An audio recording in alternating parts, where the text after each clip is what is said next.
ખેડૂત મિત્રો, દિયોદર તાલુકાના લીલાધર ગામે આજે પ્રગતિશીલ ખેડૂત આપણા વેલાભાઈના ત્યાં ઘણી બધી શાકભાજીની ખેતી જોયા બાદ અત્યારે હવે અમે પપૈયાના પ્લોટમાં આવ્યા છીએ અને મારી પર્સનલી ઈચ્છા છે પોતે હું પણ આવતીકાલ પપૈયાની ખેતી કરવાનો છું. મારા ભાઈ પણ વાવવાના છે અને બધા જ જોવા આવવાના હતા પણ અગત્યનું કામ હોવાના કારણે નથી આવી શક્યા.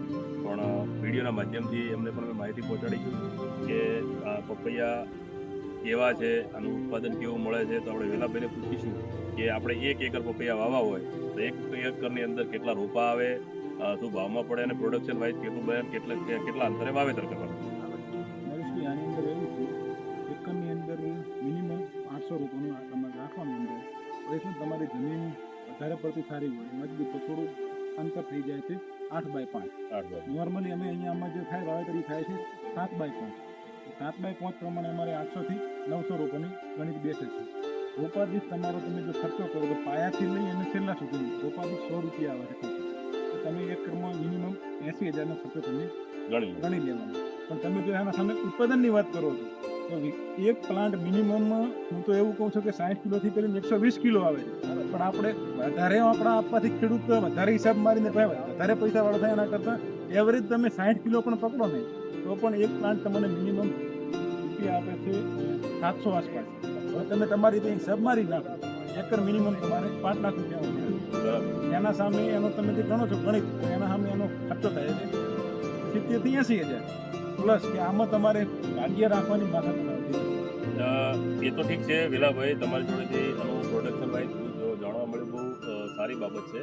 પણ ઘણા બધા ખેડૂતોને ડર હોય છે કે જ્યારે કોઈ કુદરતી આફત આવે તો એ તો જો કે કુદરતના હાથની વાત છે, આમાં કોઈ ખેડૂત કે કંઈ તમે પણ બધું કરી ના શકો, એ તો સ્વાભાવિક વસ્તુ છે.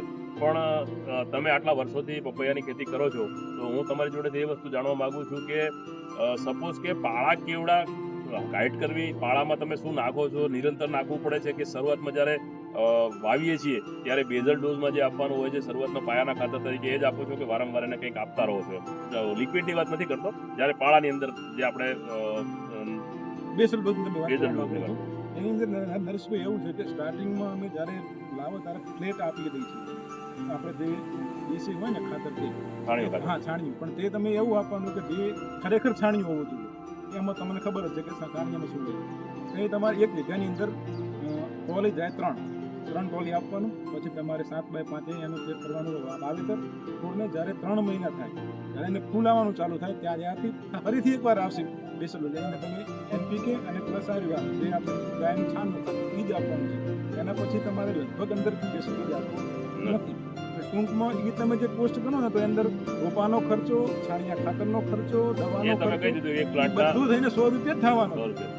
આ એવી ખેતી છે કે જે ખેડૂતને બહાર ફરવાનો શોખ હોય, મહેનત કરવાની હોય, જેને ઓછી કરવી હોય એના માટે સારામાં સારો પાક છે કે મહેનત ઓછી પ્લસ ઇન્કમ વધારે.